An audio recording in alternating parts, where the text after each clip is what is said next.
Hi friends, എല്ലാവർക്കും നമസ്കാരം. ഇന്നേക്ക് நம்ம நல்ல சூப்பர் டேஸ்ட்டில் ஒரு ஸ்பெஷல் ஒழிச்சுக்கறியோட ரெசிபி தான் பார்க்க போகிறேன். பீட்ரூட்டு ஒழிச்சுக்கறி. பீட்ரூட் சாதாரணமாக பொரியல், வறுவல், மெழுகு புரட்டி, ஊறுகாய் எல்லாமே செய்யலாம். ஆனால் இது நம்ம சாப்பாடில் ஊற்றி சாப்பிட்ற மாதிரி நல்ல சூப்பர் டேஸ்ட்டில் தான் இந்த ஒழிச்சுக்கறி இன்னைக்கு செய்ய போகிறேன். எப்படி தயார் பண்ணலாம்னு நமக்கு பார்க்கலாமா? அதுக்காக ஒரு பீட்ரூட்டை இந்த சைஸில் சின்ன பீஸாகி கட் பண்ணி எடுத்து வச்சுக்கோங்க. கூட 6 சின்ன வெங்காயம், ஒரு பச்சை மிளகாய், 4 பூண்டு, அதே மாதிரி ஒரு தக்காளி, இவ்வளவும் நான் எடுத்து வச்சுருக்கேன். ஒரு கடாயில் எண்ணெய் ஊற்றியிருக்கு. 1 டேபிள் ஸ்பூன் எண்ணெய் தான் நான் இதிலேக்கு ஊற்றியிருக்கு. தேங்காய் எண்ணெய் தான் நான் இதிலேக்கு சேர்த்தியிருக்கு. இதிலேக்கு வெங்காயம் பூண்டும் போட்டு நமக்கு வணக்கி எடுக்கலாம். இது ഒന്ന് பாதி வணங்கி வரும்போഴേക്കും நம்ம பீட்ரூட்டும் இதிலேக்கு சேர்க்கலாம். பச்சை மிளகாயும் பீட்ரூட்டும் சேர்த்து நல்லா வணக்கி எடுத்துக்கோங்க. இது பீட்ரூட்டிൻ്റെ பச்சை வாசம் போகிறதுக்காக தான் நம்ம இந்த மாதிரி வணக்கி எடுத்ததுக்கப்புறமா குழம்பு பண்ணுறேன். நல்லா வணங்கி வரணும். கொஞ்சம் கருவேப்பிலை நமக்கு இதிலேக்கு சேர்க்கலாம். கருவேப்பிலையும் சேர்த்து இந்த மாதிரி ஸ்டவ் லோ ஃப்ளேமில் வச்சு ஒரு 5 நிமிஷம் இப்படியே வணக்கி எடுத்துக்கோங்க. தேவையான உப்பும் நான் சேர்த்தியிருக்கு.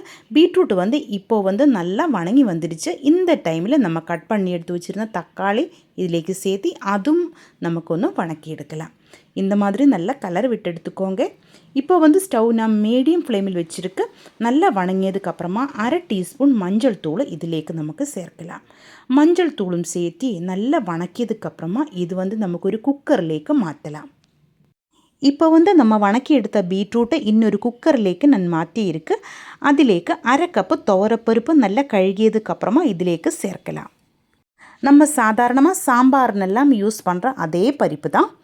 வேகிறதுக்காக கரெக்ட் அளவில் தண்ணி ஊற்றிக்கோங்க.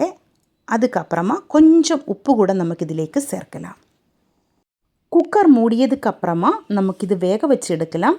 ஒரு 7 முதல் 8 விசில் வருന്ന வரைக்கும் வேக வச்சு எடுத்துக்கோங்க. நம்ம பீட்ரூட்டு நல்லா உடஞ்சி வரணும். அந்த மாதிரி தான் நம்ம இது வேக வச்சு எடுக்கணும். இப்போ நம்ம பீட்ரூட்டை கரெக்டாக வெந்து வந்துருச்சு. இதே மாதிரி உடைச்செடுக்கலாம்.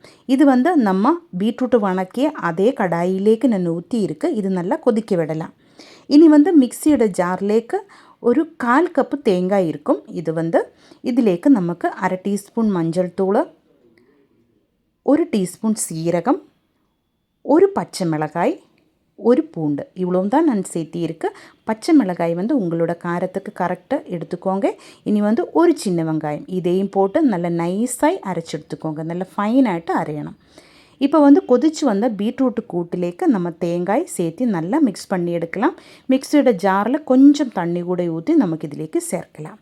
இப்போ இது நல்லா லூஸ் ஆய மாதிரி தான் இருக்கும் இந்த குழம்பு. ஆனால் ஆறும்போது நல்லா திக்காயிட்டு வரும். உப்பு கொஞ்சம் கம்மியாக இருந்தது, அதனால் நான் இன்னும் கொஞ்சம் கூட சேர்த்தியிருக்கேன். அதுக்கப்புறமா இதே மாதிரி நல்லா கலரி விட்டு சூடு பண்ணி எடுத்துக்கோங்க. கொதிக்க விடக்கூடாது. நல்லா சூடாயதுக்கப்புறமா இந்த கடாயை நமக்கு ஸ்டவ்விலேருந்து மாற்றி வைக்கலாம். அதுக்கப்புறமா நமக்கு இதிலேக்கு கடுகு தாளித்து போடலாம். கொஞ்சம் வித்தியாசமான ரீதியில் தான் இன்றைக்கு நம்ம கடுகு தாளித்து போட போகிறேன். அதுக்காக சின்ன வெங்காயம் நைஸாக கட் பண்ணியதும், 3 பூண்டு இதே மாதிரி ரவுண்டில் நைஸாக கட் பண்ணியதும், கறிவேப்பிலையும் வரமிளகாயும் நான் எடுத்து வச்சுருக்கு. கடாயில் சூடாய எண்ணெயிலேக்கு கடுகு போட்டு வெடித்ததுக்கப்புறமா பூண்டும் அதே மாதிரி நம்ம வெங்காயம் போட்டு நல்லா ஃப்ரை பண்ணி எடுக்கலாம். அதுக்கப்புறமா வரமிளகாயும் கறிவேப்பிலையும் சேர்க்கலாம். நல்ல ப்ரௌன் கலர் ஆகும்போது நமக்கு ஸ்டவ் ஆஃப் பண்ணலாம்.